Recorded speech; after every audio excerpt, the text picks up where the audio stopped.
ഇപ്പം നമ്മൾ സ്നേഹിക്കാനും കാത്തിരിക്കാനും അംഗീകരിക്കാനൊക്കെ ആൾക്കാരുണ്ടാവും. നാട്ടുകാർക്കൊക്കെ ചിലപ്പോൾ നമുക്ക് വേണ്ടപ്പെട്ട ഒരാളോ ഇഷ്ടപ്പെട്ട ഒരാളൊക്കെ ആയിരിക്കും. പക്ഷെ അവരൊക്കെ നമ്മളെ തള്ളിപ്പറയുന്നൊരു നിമിഷത്തെക്കുറിച്ച് ആലോചിച്ച് നോക്കൂ.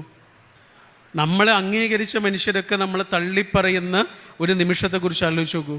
നമ്മൾ ചെയ്തൊരു തെറ്റിൻ്റെ പേരിൽ, നമ്മളെ അടുത്തൊരു തെറ്റ് വന്നു പോയി, അതിൻ്റെ പേരിൽ എല്ലാവരും നമ്മളെ തള്ളിപ്പറയുന്ന നിമിഷം നമ്മളെ തിരിച്ചു വിളിക്കാൻ ഒരാൾ വേണം. പ്ലീസ് കം ബാക്ക് എന്ന് പറയാൻ ഒരാൾ വേണം. തെറ്റുകാരനായി തന്നെ കയറി ചെല്ലാൻ പറ്റുന്ന കുമ്പസാരക്കൂട് പോലെ ഒരു മനുഷ്യൻ വേണം. ആ മനുഷ്യനോടാണ് പഠിച്ചവൻ പറയണത്, എടാ നിങ്ങളെ കൂടെ ഉള്ളതേ വെറൊരു മനുഷ്യനാണ് കേട്ടോ. എത്ര നല്ല ആളോ എത്ര വലിയ ആളൊക്കെ ആണെങ്കിലും അയാളൊരു മനുഷ്യനാണ് കേട്ടോ. അയാൾ സ്വാഭാവികമായ മനുഷ്യനുണ്ടാകുന്നതൊക്കെ ഉണ്ടാവും കേട്ടോ. അതെപ്പോഴും ജാഗ്രതാപൂർവം ഓർക്കണം കേട്ടോ എന്നാണ് പഠിച്ചവൻ പറയണത്. ഒന്നാമതായി പറഞ്ഞത് എന്താണ്? നമ്മുടെ കൂടെ ഉള്ളതൊരു മനുഷ്യനാണ് എന്ന് ഓർമ്മിപ്പിച്ചു. രണ്ടാമതായി പറഞ്ഞു ആ മനുഷ്യന് വേണ്ട കാര്യങ്ങളെക്കുറിച്ച് 2 കാര്യങ്ങൾ പറഞ്ഞു. ഒന്ന് സ്നേഹം എന്ന് പറഞ്ഞു. അങ്ങനെ തന്നെ ഖുർആൻ പറഞ്ഞ സ്നേഹം എന്നുള്ളതിന് പിന്നെ അറബി ഭാഷയിൽ ഒരുപാട് വാക്കുകളുണ്ട് അല്ലേ സർ? സ്നേഹം എന്ന് പറയാവുന്ന ധാരാളം വാക്കുകളുണ്ട് അറബിയിൽ. 90ഓളം വാക്കുകളുണ്ടെന്ന് എവിടെയോ ഞാൻ വായിച്ചിട്ടുണ്ട്. സ്നേഹം എന്നുള്ളതിന് പറയപ്പെടാവുന്ന പലതരം ഫീലിങ്സിനെ പറ്റി പറയുന്ന 90ഓളം വാക്കുകളുണ്ട്. അതിൽ മവദ്ദത്ത് എന്നുള്ള വാക്കാണ് ഖുർആനോട് ഉപയോഗിച്ചത്. മവദ്ദത്ത് എന്ന് പറഞ്ഞാൽ എന്താ? ഉള്ളിൻ്റെ ഉള്ളിൽ നിന്നുള്ള സ്നേഹ, ഉള്ളിൻ്റെ ഉള്ളിൽ നിന്ന് നിലയ്ക്കാത്ത സ്നേഹമാണ് മവദ്ദത്ത്. നമ്മളെ സ്നേഹിക്കാൻ ഈ ലോകത്ത് എവിടെയെങ്കിലും ഒരാളുണ്ടാവുക എന്ന് ഉണ്ടായാൽ മതി. അയാൾ കൂടെ ഉണ്ടാവണമെന്ന് പോലും ഉണ്ട്. സ്നേഹിക്കപ്പെടുന്നുണ്ട് എന്നുള്ളൊരു ഓർമ്മ മതി, മനുഷ്യൻ പിടിച്ചു നിൽക്കും. ജിബ്രാൻ്റെ ഒരു സ്റ്റോറി ഉണ്ട്, നിങ്ങൾ കേട്ടതാണോ എന്നറിയില്ല. ഒരാൾ ദൂര സ്ഥലത്ത് എവിടെയോ ജോലി ചെയ്യാം. അങ്ങനെ കുറേ വർഷങ്ങൾ കഴിഞ്ഞിട്ടാണ് അയാൾ നാട്ടിലേക്ക് പോണത്. 3-4 വർഷങ്ങൾ കഴിഞ്ഞിട്ടാണ് നാട്ടിലേക്ക് പോണത്. കിട്ടുന്നുണ്ടോ? അയാളൊരു പെട്ടിയൊക്കെ കെട്ടിയിട്ട് അയാളുടെ പ്രിയപ്പെട്ടവൾക്കും മക്കൾക്കുള്ള സാധനങ്ങളൊക്കെ ഒരു പെട്ടിയിലാക്കിയിട്ടാണ് നാട്ടിലേക്ക് പോണത്. അങ്ങനെ കുറേ ദൂരെ യാത്ര ചെയ്യണം. വാഹനത്തിൽ കുറേ, തോണിയിൽ കുറേ, നടന്ന് കുറേ, അങ്ങനെയൊക്കെ എത്തണ സ്ഥലത്ത്. തോണിയിൽ പോണ സമയത്ത് തോണിക്കാരൻ അയാളോട് ചോദിച്ചു, നിങ്ങൾക്ക് നീന്തൽ അറിയോ? അയാൾ പറഞ്ഞു, എനിക്ക് നീന്തൽ അറിയില്ല. അയ്യോ, നീന്തൽ അറിയില്ലെങ്കിൽ പ്രശ്നമാവുമല്ലോ, നല്ല കാറ്റും മഴയും വരുന്നുണ്ട്, നമ്മുടെ തോണി അപകടത്തിൽപ്പെടാനുള്ള സാധ്യത ഉണ്ട്. പറഞ്ഞതുപോലെ തന്നെ തോണി മറിഞ്ഞു. തോണി ഇങ്ങനെ മലക്കം മറിഞ്ഞു. രണ്ടാളും വെള്ളത്തിലായി. തോണിക്കാരൻ കൂളായി നീന്തി അക്കരെ എത്തി.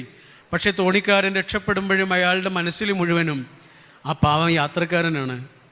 അയാളെ കാത്തിരിക്കുന്ന ആരൊക്കെയോ ഉണ്ട്. അവർക്ക് വേണ്ടി കെട്ടിയ പെട്ടിയുമായിട്ട് വീടണയാൻ പോകുന്ന ആ മനുഷ്യന് വീട്ടിലെത്താൻ കഴിയില്ലല്ലോ എന്നുള്ള സങ്കടമാണ് തോണിക്കാരന്. ഇത്രയും കുതിച്ചു വരുന്ന വെള്ളത്തിൽ അയാൾ മുങ്ങിപ്പോകുമല്ലോ എന്നുള്ള ഒരു സങ്കടം. അങ്ങനെ സങ്കടപ്പെട്ട് തോണിക്കാരൻ ഇങ്ങനെ കരയിലിരിക്കുമ്പോൾ ഇയാളുണ്ടിങ്ങനെ നീന്തി വരുന്നു. ഇയാൾ കൂളായിട്ട് നീന്തി വരുന്നു, അലച്ചലച്ചിങ്ങനെ നീന്തി വരുന്നുണ്ട്. അയാൾ കരയിലെത്തിയപ്പോൾ തോണിക്കാരൻ ചോദിച്ചു, നിങ്ങളെന്തിനാ കള്ളം പറഞ്ഞേ? ഈ വലിയ മനുഷ്യന്മാരിങ്ങനെ കള്ളം പറയേണ്ട കാര്യമില്ലല്ലോ. എന്താ ഞാൻ കള്ളം പറഞ്ഞേ? നിങ്ങളെല്ലാം നീന്തൽ അറിയില്ല എന്ന് പറഞ്ഞത്. അയാളിങ്ങനെ ആശ്വസിച്ചിരുന്നിട്ട് പറഞ്ഞു, സുഹൃത്തേ, എനിക്ക് നീന്തൽ അറിയില്ല, സത്യമായും അറിയില്ല, ഞാൻ പറഞ്ഞത് കള്ളമല്ല. പിന്നെ എങ്ങനെയാണ് ഇവിടെ എത്തിയത്? ഈ സാധനത്തിൻ്റെ പേരാണ് നീന്തൽ. നിങ്ങളിപ്പോൾ വന്നില്ലേ, ഇതിന് പറയുന്ന പേരാണ് നീന്തൽ. പിന്നെ എങ്ങനെ നിങ്ങളിവിടെ എത്തിയെന്ന് ചോദിച്ചു. അപ്പോൾ അയാൾ പറഞ്ഞു, എനിക്കറിയില്ല, ഞാൻ തോണിയിൽ നിന്ന് വെള്ളത്തിലേക്ക് വീണു. എൻ്റെ കയ്യിലുള്ള പെട്ടിയിലാണ് എൻ്റെ ഒരു കൈ മുറുകെ പിടിച്ചിരിക്കുന്നത്. എൻ്റെ ഒരു കൈ എൻ്റെ പെട്ടിയിലാണ്, പക്ഷെ എൻ്റെ മറ്റേ കയ്യിന് എന്തോ ഒരു ശക്തി വന്നു. ആ കൈ കൊണ്ട് ഞാൻ എന്തൊക്കെയോ കാണിച്ചു സുഹൃത്തെ. അങ്ങനെയാണ് ഞാൻ ഇവിടെ എത്തിയത്. ഇതാണ് നീന്തൽ എന്നൊന്നും എനിക്കറിയില്ല. ഞാനൊരു കാര്യം പറയട്ടെ, ഈ പെട്ടിയില്ലാതെ എന്നെ ഈ വെള്ളത്തിലേക്ക് ഇട്ട് നോക്കൂ. ഈ പെട്ടിയില്ലാതെ എന്നെ ഈ വെള്ളത്തിലേക്ക് ഇട്ട് നോക്കൂ. ഒരു ഇരുമ്പ് കഷ്ണം താണു പോകുന്നത് പോലെ ഞാൻ താണുപോകും. എന്നെ നിലനിർത്തുന്നത് എന്താണെന്നറിയോ? ഈ സാധനം, ഈ പെട്ടി എന്ന് പറഞ്ഞാൽ എന്താണെന്നറിയോ? എന്നെ കാത്തിരിക്കുന്ന കണ്ണുകളാണ്. ഞാൻ വരുന്നതിന് വേണ്ടി കാതോർക്കുന്ന എൻ്റെ കുഞ്ഞുങ്ങളാ, എന്നെ കാത്തിരിക്കുന്ന എൻ്റെ പ്രിയപ്പെട്ടവളാ. ആ മനുഷ്യന്മാരാണിത്. ഈ പെട്ടിയില്ലാതെ എന്നെ നിങ്ങൾ വെള്ളത്തിലേക്ക് ഇട്ട് നോക്കൂ, ഞാനൊരു ഇരുമ്പ് കഷ്ണം താണു പോകുന്നത് പോലെ താണു പോകും. കൂടെയുള്ള മനുഷ്യൻ്റെ വില എന്താണ് എന്നറിയാൻ മുണ്ടക്കൈയിലുള്ള ഏതെങ്കിലും ഒരു ദുരിതാശ്വാസ ക്യാമ്പിൽ വാടിയ കണ്ണുകളോടെ ഇരിക്കുന്ന ഏതെങ്കിലും ഒരു മനുഷ്യനോട് ചെന്നിട്ട് വെറുതെ ചോദിച്ചു നോക്കിയാൽ മതി, കൂടെയുള്ള മനുഷ്യൻ്റെ വില എന്താണ്. എല്ലാ ഇണക്കങ്ങളും പിണക്കങ്ങളുടെയും ഒക്കെ അവസാനം നമുക്ക് കെട്ടിപ്പിടിച്ച് കിടക്കാൻ മനുഷ്യൻ വേണം, നമ്മളെ പ്രിയപ്പെട്ട മനുഷ്യന്മാർ വേണം. 800 കോടി മനുഷ്യരിൽ നിന്ന് പടച്ചോൻ നമ്മുടെ ജീവിതത്തിലേക്ക് തന്നിട്ടുള്ള 1-2 മനുഷ്യന്മാരില്ലേ, ആ മനുഷ്യന്മാർ വേണം. അവർക്ക് പോരായ്മകളൊക്കെ ഉണ്ടാവും. ആ പോരായ്മകളോടെ അവരെ സ്വീകരിക്കാൻ കഴിയുന്ന അത്ര നമ്മുടെ മനസ്സ് വലുതാകുക എന്നുള്ളതാണ് ബന്ധങ്ങൾക്ക് കൊടുക്കുന്ന വില. അഹമ്മദ് ബുഖാത്തിർ എന്നൊരു പാട്ടുകാരനുണ്ട്, അറബിയിൽ കേട്ടിട്ടുണ്ടോ? അയാളുടെ പാട്ടുകൾ ഗംഭീര പാട്ടുകളാണ്. പണ്ട് ഇത്രയൊന്നും സോഷ്യൽ മീഡിയ വ്യാപകമല്ലാതിരുന്ന കാലത്ത് അദ്ദേഹത്തിൻ്റെ ഒരു ആൽബം വലിയ രീതിയിൽ പ്രചരിച്ചിരുന്നു. നിങ്ങൾ കേട്ടിട്ടുണ്ടോന്നല്ല, ദ ലാസ്റ്റ് ബ്രീത്ത് എന്ന് പറയും. ലാസ്റ്റ് ബ്രീത്ത് അല്ലേ, റംഷാദ് കേട്ടില്ലേ? ലാസ്റ്റ് ബ്രീത്ത് എന്ന് പറഞ്ഞാൽ ഗംഭീരമായിട്ട് മരണത്തെക്കുറിച്ചുള്ളൊരു സോങ്ങാണ്. അയാളുടെ പാട്ടുകളൊക്കെ അങ്ങനെയാണ്. അതിലൊരു പാട്ടാണ് മൈ വൈഫ് എന്ന് പറയുന്നൊരു പാട്ട്, സൗജത്തി എന്ന് പറയും. കൂടെയുള്ള ഒരാൾ, അത് ഭാര്യ എന്നത് അദ്ദേഹം ഒരു കാര്യം പറഞ്ഞു എന്നുള്ളത് ആർക്കും ബാധകമാണ്. അതിലൊരു വരി ഇങ്ങനെയാണ്, ഉഹിബ്ബുക്കി കൈഫ മാ കുൻതി, I love you as you are. എടോ, നീ എങ്ങനെയാണോ അങ്ങനെ ഞാൻ നിന്നെ സ്നേഹിക്കുന്നു. എനിക്ക് പറ്റിയ രൂപത്തിലേക്ക് നീ മാറിയതിന് ശേഷമൊന്നുമില്ല, അതാരെ കൊണ്ടും കഴിയും. എനിക്ക് പറ്റുന്ന രൂപത്തിലേക്ക് നീ എല്ലാ രീതിയിലും മാറിയതിന് ശേഷമൊന്നുമില്ല, അതാരെ കൊണ്ടും പറ്റുന്നല്ലേ. പക്ഷെ എന്നെ കൊണ്ട് പറ്റും. എന്തെന്നറിയോ? നീ എങ്ങനെയാണോ അങ്ങനെ നിന്നെ സ്നേഹിക്കാൻ. ആ തരത്തിലുള്ളൊരു ഹൃദയവികാസമില്ലേ, അതിനെക്കുറിച്ചാണ് ഖുർആൻ 3-ാമതായി പറഞ്ഞ എന്താ, കാരുണ്യം എന്ന് പറയുന്നത്, റഹ്മ, എംപതി എന്ന് പറയുന്നത്. ശരിക്കും കമ്പാഷൻ അല്ല, അത് കമ്പാഷൻ അല്ല, എംപതിയാണത്. എംപതി അറബിയിൽ മാത്രമല്ല ഹീബ്രു ഭാഷയിലും കാരുണ്യം എന്നുള്ളതിന് ഉപയോഗിക്കുന്ന വാക്കാണ് റഹ്മ. ഹീബ്രുവിൽ റഹേം എന്ന് പറയുക, ഒരു ചെരിവുണ്ടാവും, റഹേം. ആ രണ്ട് വാക്കിനും ഒരേപോലെയുള്ള അർത്ഥങ്ങളാണ്. ഒന്നാമത്തെ അർത്ഥം എന്താണ്? കാരുണ്യം. രണ്ടാമത്തെ അർത്ഥം എന്താണെന്നറിയോ? രണ്ടാമത്തെ അർത്ഥം ഗർഭപാത്രം എന്നാണ്. റഹ്മ ഒന്നെന്താണ്? കാരുണ്യം, ഒന്ന് ഗർഭപാത്രം. ഒരേ വാക്കിൻ്റെ രണ്ടർത്ഥങ്ങളാണ്, ഒരു ബന്ധമില്ലാത്ത രണ്ടർത്ഥങ്ങൾ, കാരുണ്യവും ഗർഭപാത്രവും. പക്ഷെ എന്തോ ഒരു ചെറിയ കണക്ഷൻ ഉണ്ട്. എന്താണെന്നറിയോ? ഗർഭപാത്രം എന്ന് പറഞ്ഞാൽ ഒരു പെൺകുട്ടി ജനിക്കുന്ന നിമിഷം മുതൽ അവളുടെ ഉള്ളിലുള്ള ഒരു ചെറിയ പാത്രമാണ്. 3-4 സെൻറ്റിമീറ്റർ മാത്രം വലിപ്പമുള്ള ഒരു കുഞ്ഞു പാത്രം. ആ 3-4 സെൻറ്റിമീറ്റർ മാത്രമുള്ള ചെറിയ പാത്രമാണ് 3-4 കിലോ വലുപ്പമുള്ള കുട്ടിക്ക് വേണ്ടിയിട്ട് ഇങ്ങനെ സ്വയം വലുതാകുന്നത്, സ്വയം വികസിക്കുന്നത്. കാരുണ്യം എന്ന് പറഞ്ഞാൽ എന്താ? പലതരം സ്വഭാവങ്ങളുള്ള മനുഷ്യനെ ഉൾക്കൊള്ളാൻ ഒരാളുടെ മനസ്സ് സ്വയം വലുതാകുന്നതിൻ്റെ പേരാണ്, വേറൊന്നുമല്ല. അത് എന്നോടൊരു കാരുണ്യം കാണിച്ചില്ലല്ലോ എന്ന് പറഞ്ഞാൽ അതിനൊറ്റ അർത്ഥമേ ഉള്ളൂ, എന്നെ ഒന്ന് മനസ്സിലാക്കിയില്ലല്ലോ, വേറൊന്നുമല്ല. അത് ഏതൊരു ബന്ധത്തിലും ഏറ്റവും ഉയർന്നു കേൾക്കുന്ന വാക്കാ, എന്നെ ഒന്ന് മനസ്സിലാക്കിയില്ലല്ലോ. നമ്മളെ സ്നേഹിക്കാൻ വേറെ ആളുകളൊക്കെ ഉണ്ടാവും, പക്ഷെ നമ്മളായിട്ട് മനസ്സിലാക്കുന്ന ഒരാൾ വേണം ജീവിതത്തിൽ. ആ ആളോടാണ് പഠിച്ചോൻ ഇത് പറയുന്നത്. പവ്ലോ കൊയ്ലോയുടെ ഒരു പുസ്തകമുണ്ട്, സഹീർ എന്ന് പറയുന്നൊരു പുസ്തകം, ഗംഭീര പുസ്തകം, ഒരു നോവലാണ്. അതിൽ ഒരാൾക്ക് അയാളുടെ ഭാര്യയെ നഷ്ടപ്പെടുക. ഭാര്യ ഒരു ജേർണലിസ്റ്റാണ്. അങ്ങനെ അഫ്ഗാനിസ്ഥാനിലേക്ക് യുദ്ധം റിപ്പോർട്ട് ചെയ്യാൻ പോയ ആളാണ്. ഭാര്യ തിരിച്ചു വരുന്നില്ല. അങ്ങനെ ഭാര്യയെ തെരഞ്ഞ് അയാൾ പോവാണ്. പല രാജ്യങ്ങളിലൂടെ സഞ്ചരിക്കുകയാണ് ഭാര്യയെ കാണാൻ വേണ്ടിയിട്ട്, കിട്ടാൻ വേണ്ടിയിട്ട്. കിട്ടുന്നില്ല. ആ അലച്ചിലുകളുടെ ഒടുവിൽ അയാൾ ഏതോ ഒരു രാജ്യത്ത്, കസാക്കിസ്ഥാനിലോ മറ്റോ ഇരുന്നിട്ട് എഴുതുന്നൊരു ഡയറി ഉണ്ട് ആ നോവലിൽ.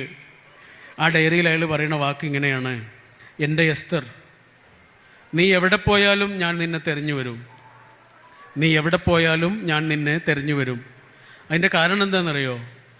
എന്നെ ഈ ലോകത്ത് ഏറ്റവും സ്നേഹിച്ചത് നീ ആയതുകൊണ്ടല്ല, അതുകൊണ്ടല്ല. എന്നെ ഈ ലോകത്ത് ഏറ്റവും മനസ്സിലാക്കിയത് നീ ആയതുകൊണ്ടാണ്. എനിക്കങ്ങനെ വേറൊരാളെ കിട്ടിയിട്ടില്ല, സത്യമായും കിട്ടിയിട്ടില്ല. അതുകൊണ്ട് എനിക്ക് നിന്നെ വേണം.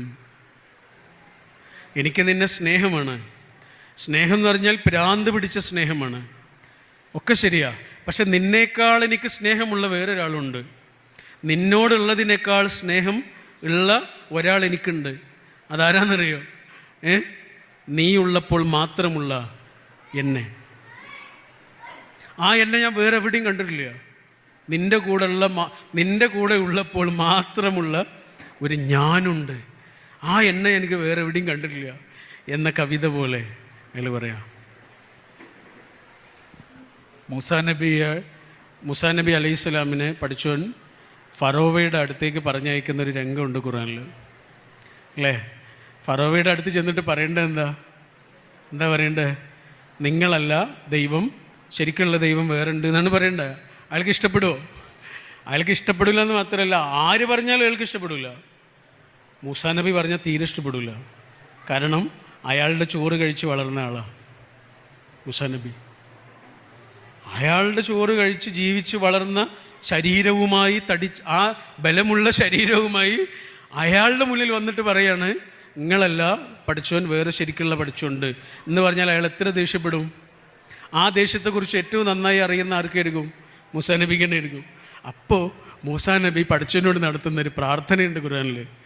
വല്ലാത്തൊരു പ്രാർത്ഥനയാണ്, നമുക്കൊക്കെ അറിയുന്നൊരു പ്രാർത്ഥനയാണ്. എന്താ? റബ്ബിശ്റഹ്ലി സദ്രി, റബ്ബിശ്റഹ്ലി സദ്രി. എന്താ? പഠിച്ചവനെ എൻ്റെ മനസ്സൊന്ന് വലുതാക്കി തരണേ. മൂസാ നബി പ്രാർത്ഥിക്കുകയാണ്, പഠിച്ചവനെ എൻ്റെ മനസ്സൊന്ന് വലുതാക്കി തരണേ. അയാൾ ചിലപ്പോൾ എന്നെ ദേഷ്യപ്പിടിപ്പിക്കും. മൂസാ നബി പെട്ടെന്ന് ദേഷ്യം ഉള്ള ഒരാളുമാണ്. അതെന്നെ ഖുർആനിൽ അതിനുള്ള സൂചനയുണ്ട്. രണ്ടാളുകൾ അടികൂടുന്ന കണ്ടപ്പോൾ മൂസാ നബി അതിൽ ഇടപെട്ട് ഒരാളെ അടിച്ചു. അയാൾ തൽക്ഷണം മരിച്ചു വീണ്. അപ്പോൾ ആ ശരീരത്തിൻ്റെ ബലം എത്ര വലുതായിരിക്കും? അപ്പോൾ എനിക്ക് ആ ഒരു പ്രകൃതം ഉണ്ടാവാനുള്ള സാധ്യത ഉള്ളതുകൊണ്ടായിരിക്കും, അതുകൊണ്ടുകൂടിയായിരിക്കും മൂസാ നബി അലൈഹി സ്വലാം ഈ ജനങ്ങളുടെ കൂട്ടത്തിൽ ഏറ്റവും നല്ല മനുഷ്യനെയാണ് പ്രവാചകനാക്കുക കേട്ടോ. മനുഷ്യ സഹജമായ ചിലതൊക്കെ ഉണ്ടാവാം, പക്ഷേ അവർ അസാധാരണ മനുഷ്യരാണ്. അതിൻ്റെ കാരണം വഹയാണ്. മനുഷ്യൻ എന്നുള്ളവർക്ക് സ്വാഭാവികം സാധാരണത്വങ്ങളൊക്കെ ഉണ്ടാവും, നമ്മളെപ്പോലെ തന്നെ കരച്ചിൽ വരും, സങ്കടം വരും, ഒക്കെ ഉണ്ടാവും. പക്ഷേ പ്രവാചകന്മാരെന്ന രീതിയിൽ അസാധാരണ മനുഷ്യരാണ്. അതിനൊറ്റ കാരണമേ ഉള്ളൂ, അവർക്ക് പഠിച്ചവനോടുള്ളൊരു കമ്മ്യൂണിക്കേഷൻ ഉണ്ട്. അതിൻ്റെ പേരാണ് വഹയ്. സാധാരണ മനുഷ്യരല്ല, അസാധാരണ മനുഷ്യരാണ്. അതിൻ്റെ കാരണം വഹയാണ്. പക്ഷേ ചില ഫീലിങ്സിൻ്റെ കാര്യത്തിലൊന്നും ഒക്കെ അങ്ങനെയല്ല. അവർക്ക് ദേഷ്യം, സങ്കടം വരും, കരച്ചിൽ വരും, ഒക്കെ വരും. മൂസാ നബി അലൈഹി സ്വലാമിൻ്റെ പ്രകൃതത്തിൽ ചിലതുണ്ടായിരുന്നു, ചിലപ്പോൾ പിന്നീട് അത് ഉണ്ടായിട്ടില്ല എന്നും വരും കേട്ടോ. ആ ഒറ്റ കാര്യം വെച്ചിട്ട് ഒരു പ്രവാചകനെ വിലയിരുത്താനും പറ്റില്ല. പിന്നീട് ചിലപ്പോൾ അത് ഇല്ലാതിരിക്കാം. എന്തായാലും മൂസാ നബിയുടെ പ്രാർത്ഥന ഇങ്ങനെയാണ്: പഠിച്ചോന്, ഞാൻ അയാളുടെ അടുത്തേക്കാണ് പോണത്. അയാൾ എന്നെ പല രീതിയിൽ പ്രകോപിപ്പിക്കും. അയാളുടെ വാക്കുകൾ കൊണ്ട് എന്നെ മുറിപ്പെടുത്തും. ആ സമയത്ത് പഠിച്ചോനെ, എൻ്റെ മനസ്സൊന്ന് വലുതാക്കി തരണമേ. ശരിക്കും മൂസാ നബി പ്രാർത്ഥിക്കേണ്ടിയിരുന്നത് എന്താ? പഠിച്ചോനെ, അയാളുടെ മനസ്സൊന്ന് വലുതാക്കി കൊടുക്കണേന്നായിരുന്നില്ല? അങ്ങനെ പ്രാർത്ഥിച്ചുകൂടായിരുന്നു? പഠിച്ചോനെ, ഞാനീ പറയുന്ന കാര്യം ഒന്ന് അംഗീകരിക്കാൻ, സ്വീകരിക്കാൻ അയാളുടെ മനസ്സൊന്ന് വലുതാക്കി കൊടുക്കണേന്ന് പ്രാർത്ഥിച്ചുകൂടായിരുന്നോ? പക്ഷെ പ്രാർത്ഥിച്ചില്ലല്ലോ. പ്രാർത്ഥിച്ചതെന്താ?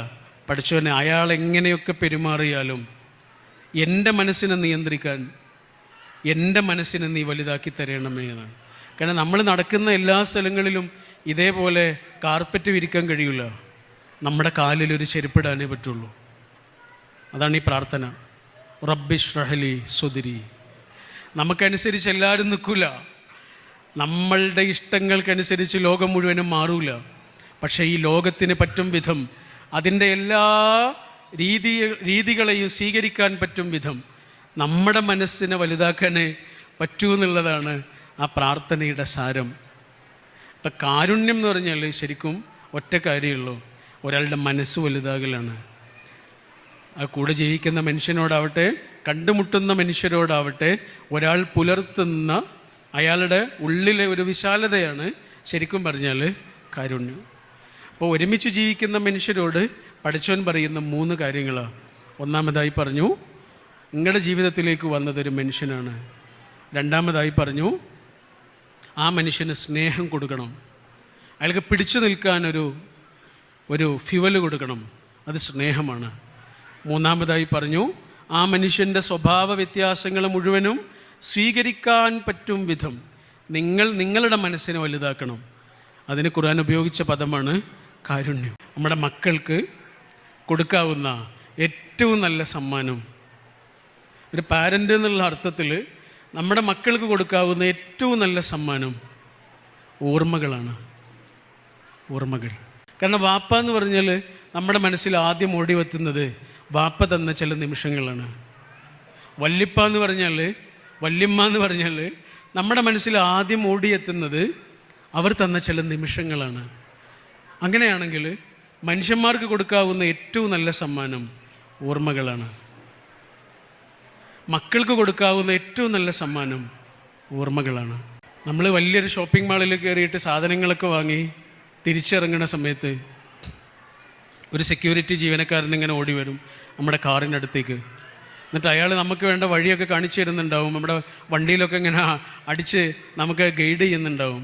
അതെല്ലാം കഴിഞ്ഞ് നമ്മുടെ വണ്ടി എടുത്തിട്ട് നമ്മൾ പോകുന്ന സമയത്ത് ജസ്റ്റ് നമ്മുടെ ഗ്ലാസ് ഒന്നിങ്ങനെ താഴ്ത്തിയിട്ട് ആ സെക്യൂരിറ്റി ജീവനക്കാരനെ നേരെ ഇങ്ങനെ കൈകൾ നീട്ടിയിട്ട്, നിങ്ങളുടെ പേരെന്താ, വീടെവിടെയാ, ഇത്ര കുട്ടികളുണ്ട്, സുഖല്ലേ എന്നൊക്കെ ചോദിച്ച് അയാളോട് ഇങ്ങനെ യാത്ര പറഞ്ഞിട്ട് നമ്മളെ കാറ് വീണ്ടും ആ ഗ്ലാസ് വീണ്ടും പൊക്കിയിട്ട് നമ്മളിങ്ങനെ യാത്ര തുടരുന്ന സമയത്ത് നമ്മുടെ തൊട്ടടുത്തിരിക്കുന്ന ഒരു 4 വയസ്സോ 5 വയസ്സുള്ള ഒരാളില്ലേ, അയാൾക്ക് നമ്മൾ കൊടുത്തൊരു മെമ്മറി ഉണ്ട്.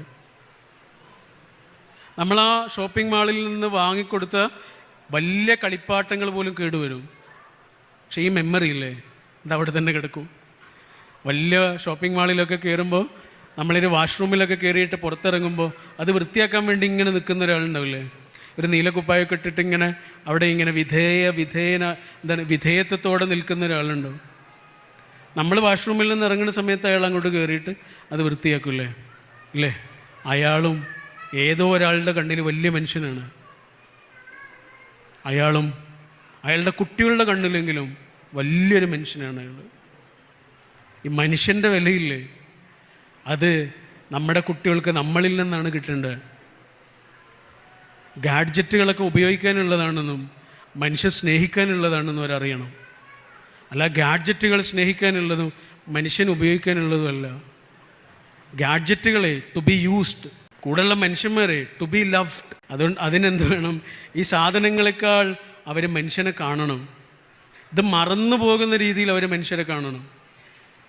ഗാഡ്ജറ്റുകൾ മറന്നു പോകുന്നത്രയും സമയം മനുഷ്യനോട് സഹവസിക്കാനുള്ള ഇടങ്ങൾ ബോധപൂർവം നമ്മൾ ഉണ്ടാക്കി കൊടുക്കേണ്ടി വരും. ഞാൻ പറഞ്ഞത് ഇതാണ്, നമ്മുടെ കുട്ടികൾക്ക് കൊടുക്കാവുന്ന ഏറ്റവും നല്ല സമ്മാനം എന്ന് പറയുന്നത് നമ്മൾ അവരുടെ മനസ്സിലിങ്ങനെ കൊത്തിവെച്ചതുപോലെയുള്ള ഓർമ്മകളാണ്.